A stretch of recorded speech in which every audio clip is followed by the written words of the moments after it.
Corona से युद्ध सब लड़ रहे हैं, कोई दिक्कत, लड़ना भी चाहिए। सारी राज्य सरकारें अब यथासंभव लड़ रही हैं, जितनी जिसमें क्षमता है, ऊर्जा है। लेकिन कुछ बातें विशेष थी उत्तर प्रदेश में, मुझे लगता है उन पर चर्चा आज, बाकी तो लोगों ने कहा, जो अलग अलग समाज के अलग अलग वर्गों के प्रतिनिधि चेहरे हैं, गाजीपुर से गाजियाबाद, बस्ती से बहराइच तक जो हम लोगों ने दिखाए, उन्होंने खुद ही अपनी बात बताई। लेकिन हम ये बहस इसलिए लाए कि इस संकट को हल करने के लिए, इस संकट से पार पाने के लिए दो स्तरों पर रणनीति बनाना और समय रहते उसको क्रियान्वयन के लिए पटरी पर उतार देना, यह काम सिर्फ उत्तर प्रदेश ने सबसे पहले किया। अस्पताल, आइसोलेशन सेंटर, क्वारंटीन सेंटर, जनता रसोई, सामूहिक रसोई, सरकार की ओर से खाना और दूध और जितनी भी तमाम चीजें थी, दवाएं जो भी थी, वो एक चिकित्सकीय रणनीति थी। ज्यादा से ज्यादा टेस्ट बढ़ते जाएं, बढ़ते जाएं, बढ़ते जाएं, प्रतिदिन टेस्ट में कुछ ना कुछ इजाफा हुआ, चाहे 100 का हुआ, चाहे 200 का हुआ।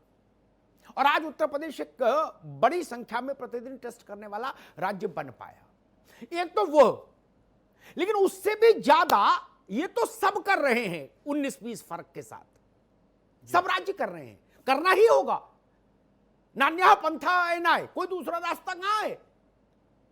लेकिन इससे ज्यादा अद्भुत चीज जो मुझे प्रभावित कर गई वो ये थी कि मुख्यमंत्री योगी आदित्यनाथ ने पहले दिन से इस बात को समझ लिया कि कोरोना तो है, इससे लड़ा जाएगा, जूझा जाएगा, पार उतरने की चेष्टा होगी पूरे प्राणपण से, ठीक।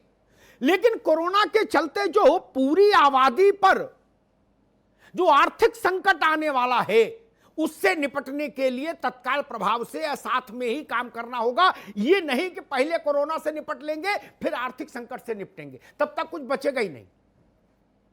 यही बड़ी बात थी।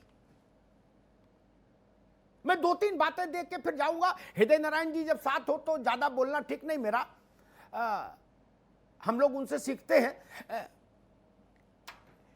सुप्रीम कोर्ट ने अभी कल कहा, देश की सबसे बड़ी अदालत, वो तो किसी पार्टी की नहीं, उसने कहा कि जितने भी प्रवासी मजदूर आए हैं, जहां जहां संघ शासित क्षेत्र हो, राज्य हो, कोई हो, उनके ही स्किल मैपिंग करिए। आपको याद होगा उत्तर प्रदेश की सरकार ने इस स्किल मैपिंग का काम सुप्रीम कोर्ट के आदेश से 1 महीना पहले शुरू कर दिया था और लिस्ट बन गई थी।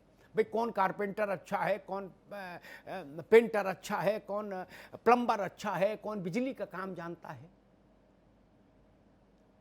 छोटी बात है कि इसी संकट काल में जब अफरा तफरी मची है, उसी काल में 10-11 लाख मजदूरों के लिए रोजगार की व्यवस्था लिखत पढ़त में हो गई।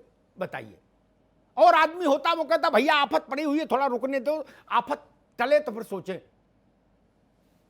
क्योंकि मुख्यमंत्री जानते थे कि अगर इस संकट को हल नहीं किया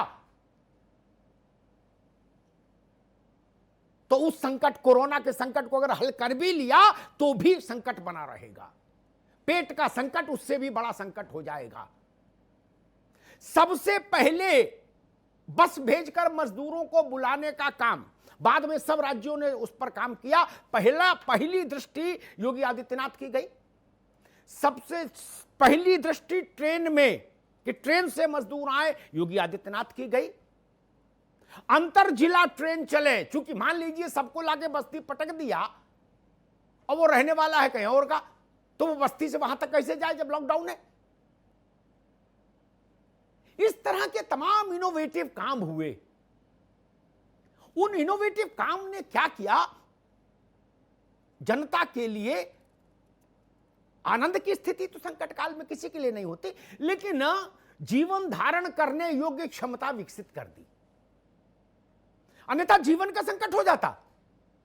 बाकी राज्य तो अब उस पर सोच रहे हैं कि क्या करें, कैसे करें, नहीं करें क्या। क्वारंटीन सेंटर में ही स्किल मैपिंग हो जाए। यही जो यूपी ने जो अडॉप्ट किया, उसी को 15 दिन देर से नीतीश कुमार ने बिहार में लागू किया, उसी को अब लागू करने जा रहे हैं हेमंत सोरेन, उसी को त्रिवेंद्र सिंह रावत ने लागू किया उत्तराखंड। इसलिए मुझे लगा इस पर चर्चा होनी चाहिए। अगर आप नेता हैं तो दूरदृष्टि होनी चाहिए। ये दोनों संकट एक दूसरे से गुथे हुए थे, जहां तक मैं समझता हूं, दोनों पांव एक साथ थे। कोरोना के चलते एक सीमित आबादी प्रभावित थी, लेकिन कोरोना के आर्थिक जो प्रभाव थे उनसे असीमित आबादी प्रभावित थी। कोरोना में तो उत्तर प्रदेश की आबादी के हिसाब को अगर हम सामने रखें तो एक बड़ा प्रयोग किया है उत्तर प्रदेश ने। उसके लिए यहाँ के मशीनरी, मुख्यमंत्री की रणनीति, जनता, चिकित्सक सब सैल्यूट के पात्र हैं। लेकिन ये आर्थिक प्रबंधन जो है, खासतौर पर गरीब आदमी के लिए, इसने मेरे मन को छुआ। राजा में करुणा होनी ही चाहिए। आज के संदर्भ में कहिए तो मुख्यमंत्री और प्रधानमंत्री यही लोग हैं। उसके नेत्र सजल होने चाहिए अगर कोई भूखा है।